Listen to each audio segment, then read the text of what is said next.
Hello one I am Vishali. कैसे हो आप सब? आज डिस्कस करेंगे, अगर आप इंजीनियरिंग के स्टूडेंट हैं और आपको लग रहा है फर्स्ट सेम, सेकंड सेम या थर्ड सेम या फोर्थ सेम के स्टूडेंट हैं और आपको एक पॉइंट ऑफ व्यू पे लग रहा है कि एग्जाम बहुत डिफिकल्ट है इस बार मैथ्स का क्वालिफाई हो पाना या एग्जाम पास कर पाना, तो हमें क्या करना चाहिए? देखिए, बहुत ज़रूरी है कि पहले आपको अपने सिलेबस की डिटेल पता होनी चाहिए कि आपके मैथ्स के सिलेबस में क्या क्या क्वेश्चंस आ रहे हैं, मतलब या फिर क्या क्या टॉपिक्स आ रहे हैं। तो पहली चीज, you should be aware about the topics. तो सिलेबस को बहुत अच्छे से देखिए। दूसरी बात, आपको ये पता होना चाहिए कि जो भी टॉपिक्स यूनिट वाइज आ रहे हैं उनको जो प्रीवियस ईयर क्वेश्चंस, दूसरा पॉइंट ये कि प्रीवियस ईयर क्वेश्चंस को अरेंज करिए। तीसरा पॉइंट ये है कि प्रीवियस ईयर क्वेश्चंस को देखिए कि उसमें से जो टॉपिक्स आपके सिलेबस में हैं वो किस तरीके से आए हैं।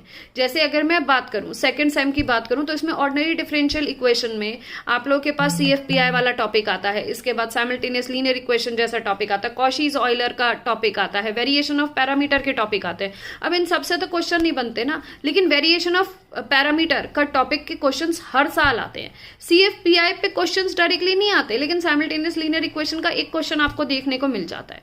अब जैसे कॉम्प्लेक्स एनालिसिस की बात करें तो कॉम्प्लेक्स इंटीग्रेशन से क्वेश्चंस आते हैं, लेकिन कॉम्प्लेक्स इंटीग्रेशन को समझने के लिए बहुत इंपॉर्टेंट है कि आपको पहले कॉम्प्लेक्स एनालिसिस की एनालिटिसिटी के बारे में पता होनी चाहिए, CR इक्वेशंस के बारे में पता होनी चाहिए। तो यहाँ सीखने का क्या मतलब है कि देखिए, पहले एग्जाम की पहली रात को तो तैयारी मत करिए अगर आप मैथ्स जैसे सब्जेक्ट में वीक है। तो अगर आप मैथ्स में एक अच्छा स्कोर पहले से 11th और 12th में लेकर आए हैं तो देन आई थिंक कि आपके काफी कुछ कॉन्सेप्ट्स बिल्डअप होंगे।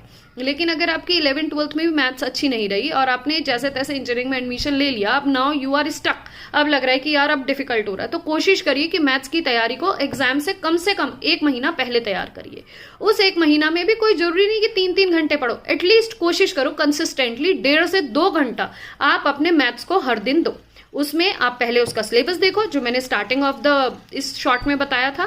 दूसरी बात, प्रीवियस ईयर क्वेश्चंस अरेंज करो या फिर अपने सीनियर से पूछो कि कौन से टॉपिक्स हैं जिनसे एग्जाम में क्वेश्चंस फ्रीक्वेंटली आते ही रहते हैं। तीसरा, आपको काम करना है जो टॉपिक एग्जाम में आते हैं सबसे पहले 4 से 5 बार उनके कम से कम 7-7 क्वेश्चंस, 8-8 क्वेश्चंस प्रैक्टिस कर लो। तो यहाँ पे ऐसा होगा ना कि तुम 50 से 50 to 60% ऑफ योर सिलेबस करने मात्र से ही बहुत अच्छे मार्क्स स्कोर कर सकते हो। इस चीज को ध्यान रखो। तो इस तरीके से अगर आप अपने एग्जाम की प्रिपरेशन करेंगे तो इंजीनियरिंग मैथ्स आसान हो जाएगा आपके लिए क्वालिफाई होना। ठीक है। अब जो बच्चों की मैथ्स स्ट्रांग है तो यार उनका अगर वो 15 दिन पहले भी तैयारी करें और PYQs के रिस्पेक्ट में करें तो उन लोगों को एग्जाम क्वालिफाई होना वैसे ही स्मूथली हो जाएगा। बट कोशिश करिएगा कि हर टॉपिक जो आया है उस पर बेस्ड रेलिवेंट क्वेश्चंस की प्रैक्टिस जरूर करके जाएं। Thank you.